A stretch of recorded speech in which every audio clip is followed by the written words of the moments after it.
Rádio Tabajara apresenta Cena Cultural, arte, cultura, literatura e educação.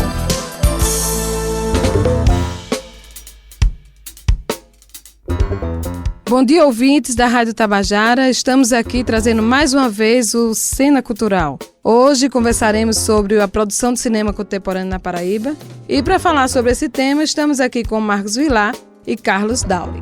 Bom dia, Vinícius, Ricardo. Bom dia, Marcos, Daniele. Bom dia. Carlos. Bom dia, pessoal. Hoje a gente vai, na sequência do nosso programa, nosso quarto programa, na verdade, mais um programa em que a gente vai tratar dessa produção cultural paraibana. Hoje a gente elencou o cinema, né? Acho que semana que vem vamos de quê, Ricardo? Bom dia, Vinícius. Bom dia, Marcos. Bom dia, Carlos. Bom dia, Daniele. Bom, na semana que vem nós abordaremos o tema Teatro na Paraíba. E para iniciarmos o programa, vamos ouvir Essa Terra, de Caetano Veloso, que é uma música que foi feita para o filme O Bem Amado.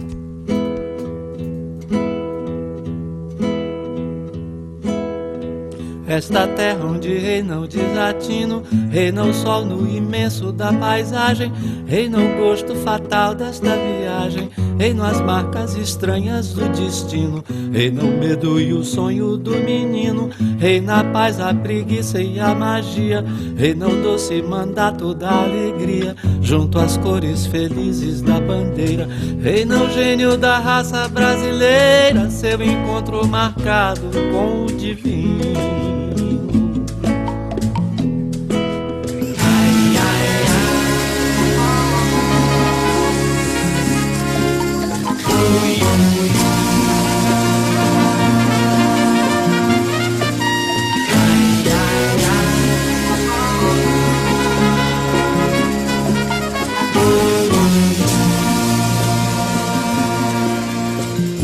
Aqui foi há muito anunciado, nossas vidas teriam mais amores, sem embaraço, carrascos ou senhores, num tempo brevemente alcançado, vaticínio permanente adiado, ao futuro de quem somos cativos, prisioneiros dos mortos e dos vivos, desde os bons velhos tempos sem memória, perseguindo essa sombra vanda a história, sem razão, sem destino e sem motivo.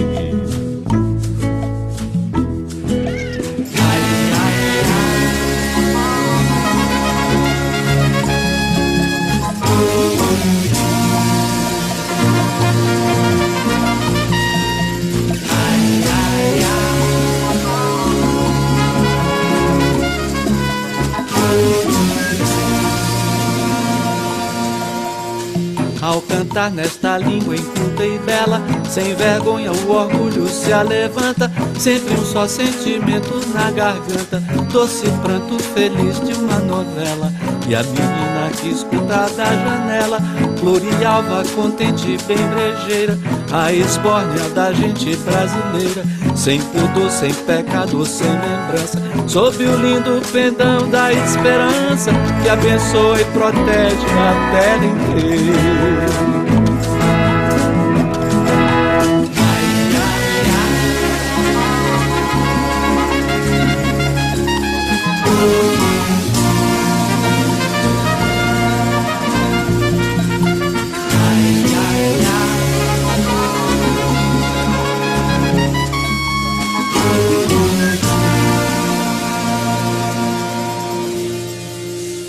Bom, trilha sonora é um dos temas da nossa fala de hoje, da nossa discussão aqui, né? Daqui a pouquinho a gente vai tratar, aliás, um item muito especial na produção cinematográfica, porque até o silêncio, né, cara, pode ser elemento de trilha sonora. Mas vamos começar o nosso papo aqui hoje com Carlos e Marcos, fazendo, obviamente, a apresentação. Bom dia, Carlos. Bom dia, Vinícius, Ricardo, Fique Daniele. à vontade, te apresenta, quem é você, diga para o nosso ouvinte paraibano. Bom dia aos ouvintes da Rádio Tabajara, meu nome é Carlos Dauli, eu trabalho com cinema e audiovisual já há alguns anos. Comecei na minha carreira artística na produção literária e teatral, e logo depois a ficção passou para o audiovisual e para o cinema. Não lembra os nossos ouvintes com quantos anos você começou essa carreira teatral, inclusive, né? Isso é interessante lembrar, né? Quantos anos você tinha quando se adaptou, por exemplo, o Quixote, que é o primeiro, né? O Quixote é a minha primeira experiência na construção dramatúrgica. Na verdade, é a segunda. Tinha feito uma primeira experimentação de adaptação em 1992. Com quantos anos? 92 eu tinha 12 anos. E aí foi quando, com o Macarius Maia, que nós fizemos na época no Teatro da Escola, uma adaptação do Romeu e Julieta, que basicamente a experiência dramatúrgica era de juntar e fazer uma análise das... Você trabalhou também, então, na produção? Sim, do Romeu e Julieta. Eu fiz o Romeu, inclusive, foi um... Sim, não digo escrevendo. Escrevendo, sim. Nós fazíamos um estudo de 3 diferentes traduções do Romeu e Julieta de Shakespeare para fazer uma adaptação. Então foi a primeira experiência. E logo depois, 2 anos depois, 94, fizemos a experiência que eu tive a honra e o prazer de dividir contigo nessa coparticipação, que era na escrita do Quixote, que acabou sendo Quixote, Lariante, Venturoso Sonho. O texto chama Quixote número 3. Foi uma primeira experiência assim de criação dramatúrgica e dramática, e já era adaptando uma obra anterior, o Quixote, a obra seminal de Miguel de Cervantes. E foi uma experiência muito, muito importante para minha formação enquanto escolher fazer uma trajetória, traçar uma trajetória artística de criação, e naquele momento muito vinculado à literatura e à literatura dramática, que logo eu fiz uma derivação para o audiovisual, para o cinema e para o vídeo. Quanto tempo? Ô Carlos, você é natural de onde? Eu sou natural daqui de João Pessoa. Tem um sotaque, né, diferenciado, não sei se universal, né? Exatamente. Meus pais que não são daqui, eu não tenho família aqui de João Pessoa. Meu pai é da Argentina, minha mãe é da Itália. Tem algo assim que soa meio de fora. Mas eu nasci aqui, moro a maior parte da minha vida aqui em João Pessoa. Aí você pega aquela tentativa de falar português mais corretamente deles dois, e você fica nesse meio, exato, nesse meio termo. Talvez seja esse sonho da Universal Socialista, talvez seria dos marxistas frustrados, que é como eu defini meu pai numa coletânea, que também era uma outra experiência Um abraço aqui a Juan, muito especial. Na época da escola ainda. Carmela também. A mãe. Que eu tinha que fazer que foi uma experiência muito bacana na Escola Objetivo também, que era a primeira dentro dessas experimentações de literatura ainda nesses anos de formação. Você fala muito de literatura, você tem alguma coisa, letras, alguma coisa? Não, eu gosto da literatura mesmo. Não, foi mais pela formação? É mais uma formação e alguma relação formal com letras, não. Mas acho que tem a ver com essa experiência desde... Mas qual é a tua formação?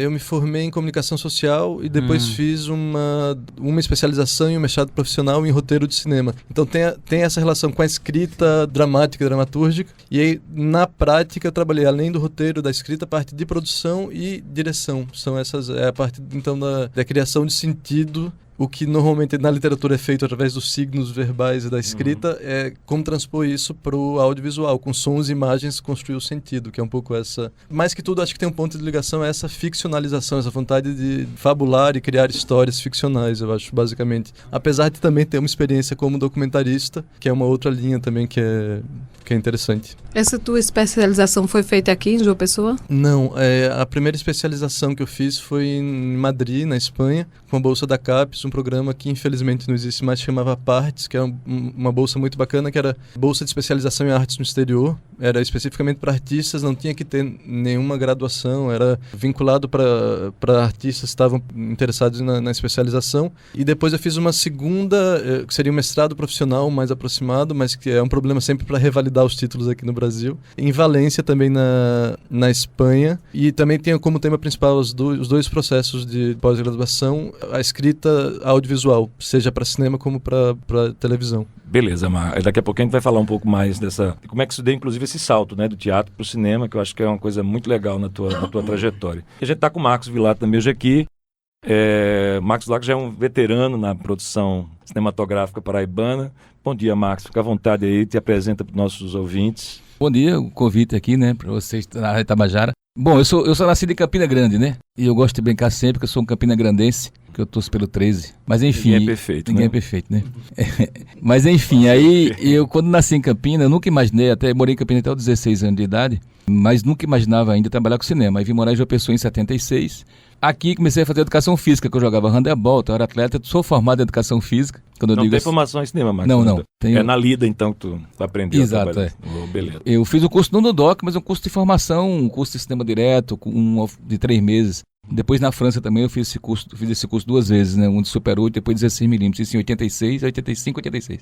Então assim, eu comecei a trabalhar com cinema mesmo depois que eu terminei o curso de educação. No meio do curso, na verdade, eu já não queria, já estava me sentindo distanciado do curso. Que não Mas você foi atleta, né? Eu jogava handebol e tal. Isso Né? eu sei. Treinei pela seleção à época e tal. Mas aí, quando estava no meio do curso, eu me envolvi com pessoas ligadas mais à literatura, teatro, cinema, dança e tal. E aí eu comecei a ter o cineclube, o NUDOC, Núcleo de Documentação Cinematográfica da UFPB, tinha sido fundado em 79. Naquele ano eu comecei a assistir promoções, festivais e mostras que o NUDOC organizava. E foi criado um convênio com a França naquela época, né? Com o Pedro Santos, que era o coordenador do NUDOC. Quando esse convênio foi criado, começou a ter uma movimentação cinematográfica muito grande aqui na Paraíba, aqui em João Pessoa. Né? Com a tradição que a Paraíba já tem. A Paraíba tem uma tradição muito grande de cinema. Dos anos 20, com o Valfredo Rodrigues, daqui né? a pouquinho, né? Valfredo Rodrigues. Aí houve uma parada, dos anos 50, retoma no final com o cinema educativo, Raul Córdola, com João Córdola, me desculpe. Né? E aí... produção do Sistema 60 muito forte, com Vladimir Carvalho, Linduarte Noronha, com Aruanda, enfim. E aí houve um vácuo muito grande. Em 79 houve essa criação do NUDOC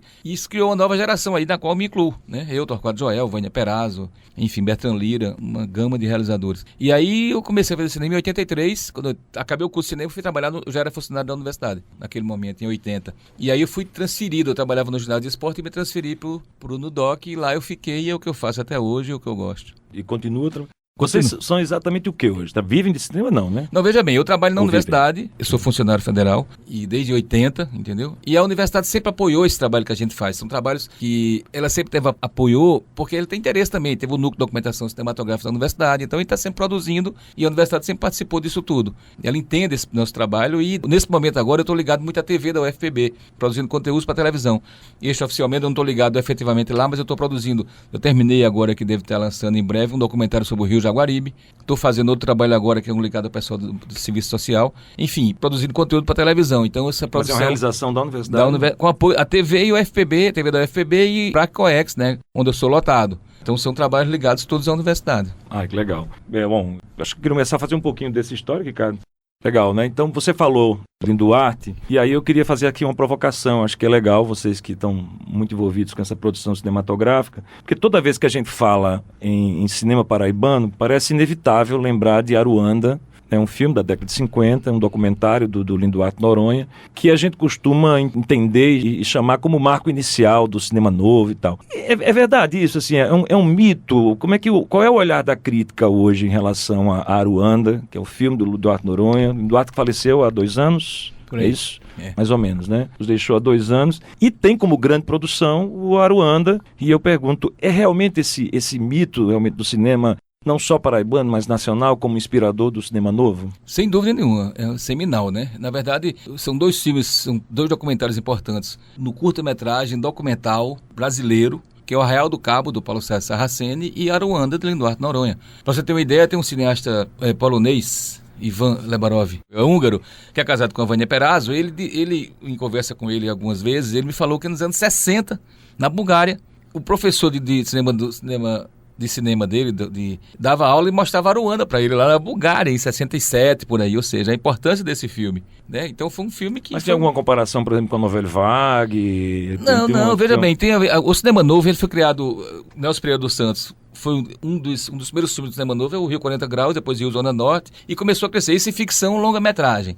Então tem uma efervescência muito grande nessa produção. Aí aqui na Paraíba, nos anos 60, veio o Linduarte Noronha, juntamente com o Vladimir Carvalho, que trabalhou também com ele no roteiro, e João Ramiro Melo, e produziram Aruanda, que foi uma bomba assim, na província. Eu entrevistei o Linduarte já algumas vezes, e ele falava muito nisso e foi muito forte. E as pessoas na época não tinham dimensão, inclusive ironizavam, diziam, como é que vocês fizeram esse filme na Paraíba? A gente fez esse filme, tá aqui. A gente tinha a dimensão da força dele. Mas aí depois criou uma repercussão muito grande em cima. E tinha razão disso, na verdade, entendeu? Porque o filme era muito forte. Eu, quando comecei a fazer cinema, que eu assisti Aruanda, eu fiquei assim, olhando de caramba, né? É muito forte isso aqui, essa comunidade quilombola que trabalha com barro, que vive no meio do nada, entendeu? E sobrevive daquilo ali, vendendo suas peças de barro na comunidade mais próxima, que é um sofrimento, são ex-escravos, enfim. Então, muito forte esse Tem para você também esse olhar, Carlos, assim, quer dizer, Aruanda é esse princípio mesmo? Qual é a tua real relação, assim, com o filme? Eu tive a oportunidade ainda de ter, eu acho que eu fui a penúltima turma, tive a honra também e a sorte de ter aula com Linduarte Noronha, como professor ainda não tinha o curso de cinema da UFPB, que é relativamente novo, tem 3 anos, eu me graduando em comunicação social, eu ainda tive a oportunidade de assistir uma disciplina tendo Lindo Arte como professor, que foi uma experiência muito importante e rica.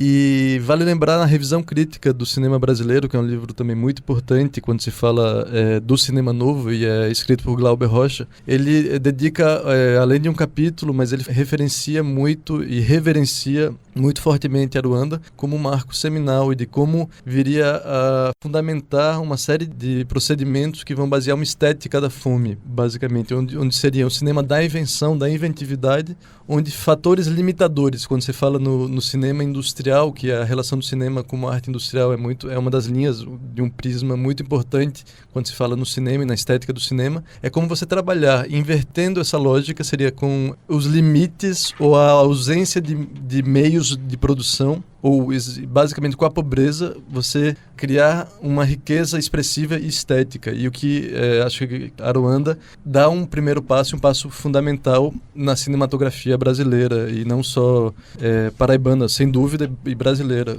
com muito reflexo e muita ressonância. As pessoas têm acesso a esse filme? Tem como encontrar, baixá-lo? Não, baixá-lo nem digo, além mas do YouTube, assistir... né? Me parece que no YouTube a gente consegue ver, mas eu digo com qualidade também, né? Isso, é possível? Tem algumas coletâneas que fizemos já tem alguns anos, que são 2 coletâneas. Uma é Cinema Dentro, que era Quem fizemos? Quando falei que fizemos, em nome da Associação Brasileira de Documentaristas e Curta-Metragistas da Paraíba, que é uma associação que acaba concentrando e aglutinando os produtores e produtoras do audiovisual independente de João Pessoa e da Paraíba, de maneira um pouco mais expandida. E há quase 10 anos, ou basicamente 10 anos, assumimos e eu fazia parte dessa nova diretoria dessa associação, depois ela ter ficado alguns anos parada e inativa, e foram feitas uma série de atividades com captação de recursos e em parcerias, seja com a prefeitura, seja com o governo do estado, principalmente com o governo federal, e também com outros mecanismos de financiamento. E uma das ideias era fazer uma nova seleção, uma compilação dessas obras muito importantes da produção paraibana, cinematográfica paraibana, e disponibilizá-las em qualidade... Mas não estão disponíveis ainda. Sim, estão disponíveis. Em DVD? DVD ainda não. Ainda naquele momento pegamos a transição, ainda quando se falava em Full HD, em alta definição, então eles ainda são no formato DVD, e são 2 coletâneas, uma que chama Cinema Dentro e outra que chama Panorama do Curta-Metragem Paraibano. Como eles estão vinculados eles não podem ser comercializados, porque eles são vinculados a projetos, tem toda uma questão muito complicada com relação aos direitos autorais, que se fôssemos comercializar, seria um próximo passo muito importante para pensar. Imagina, isso está disponível em livrarias e bancas de revista, mas tem toda uma relação com os detentores dos direitos, ou os herdeiros, e nós não temos uns modelos de comercialização muito claros. Estamos em processo. De maneira prática, como é que o ouvinte pode ter esse acesso no YouTube? Sem dúvida, o YouTube e a Rede Mundial de Computadores é um grande mecanismo, mas temos essas caixas, são caixas que são 9 DVDs, divididos por décadas de produção. Isso está disponibilizado em bibliotecas do estado de João Pessoa, e temos e alguns municípios, e também,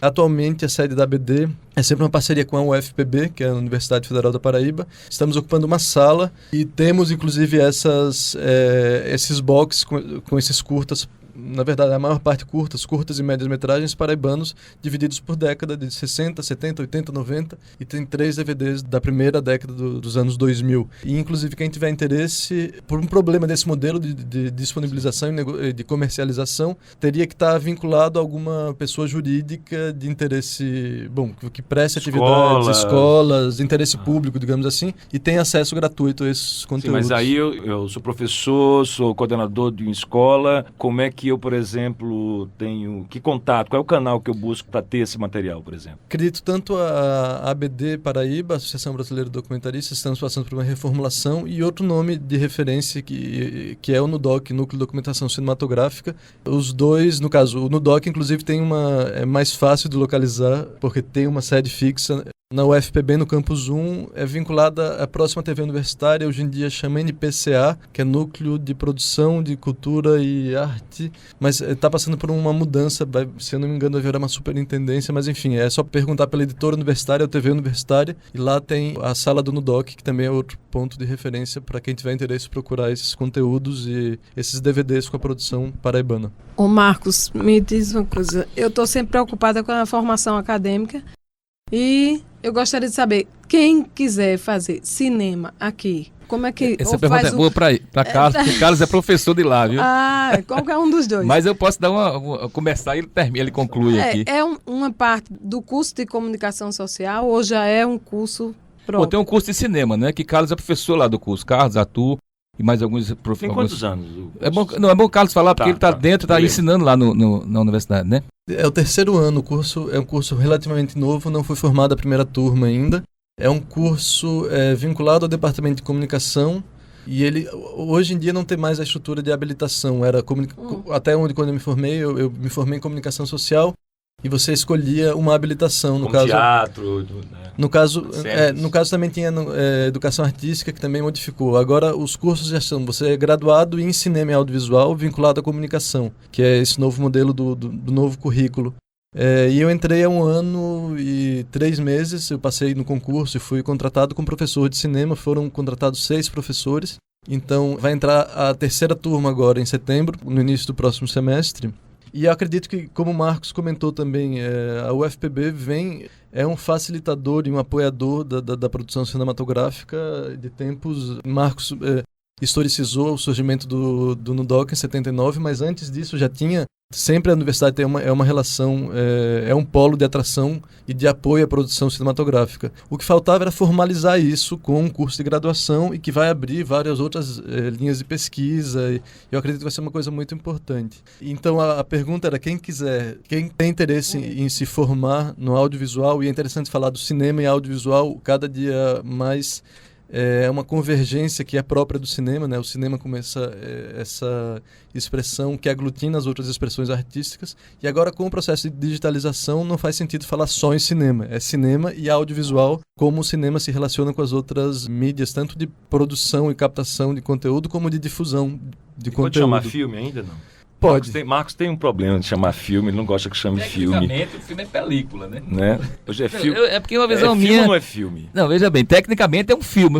Quando você tinha uma máquina fotográfica antes de ser digitalizado... Não sou desse tempo, não. Você fotografava e você tinha o filme, você mandava revelar o filme. Você mandava revelar o filme, depois vinha pra você guardava o negativo. Então, tecnicamente, é a película, é o filme. Tô falando tecnicamente. Tá. Logicamente, aí veio o digital e aí juntou tudo, né? E ficou a coisa da imagem, do audiovisual, entendeu? Tá produzindo imagem. No caso aqui, tá produzindo audiovisual. Não, tranquilo. Mas assim, só esticando um pouquinho a fala de Dani, quantos alunos vocês têm recebido? Quantas feras são aprovados aí? Tem sido aprovado semestralmente? Tem 3 anos o curso, você falou, né? Tem 3 anos e a entrada é anual, não é semestral. Não é semestral. É uma característica que eu não participei, eu fui contratado agora e não participei da implementação do curso. E aí eu não tenho tantas informações. Ou, na verdade, eu tenho informações, não sei te explicar muito bem porquê. Acho que a lógica era começar como tem a produção audiovisual e cinematográfica. Tem uma questão de necessidade de uma infraestrutura e um parque técnico que está em construção. Estamos ainda...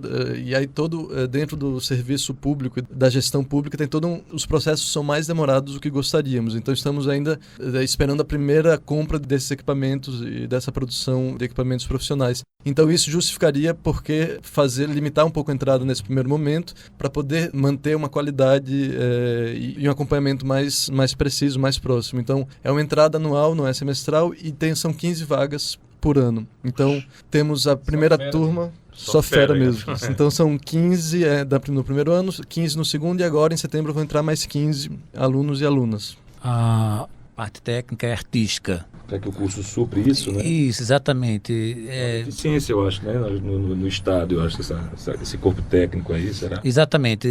Dá para suprir as necessidades? Acredito que sim. Sempre é interessante, e uma das linhas muito importantes de ação, mesmo antes do surgimento do curso de cinema, era estarmos trazendo profissionais, e isso em parceria com várias outras instituições, uma delas principais, a UCANI, que é vinculada à Fundagem em Pernambuco, dentro do marco, que é um outro projeto que chama Núcleo de Produção Digital Paraíba, NPD-PB, e é de fazer atividades, cursos de capacitação especializada.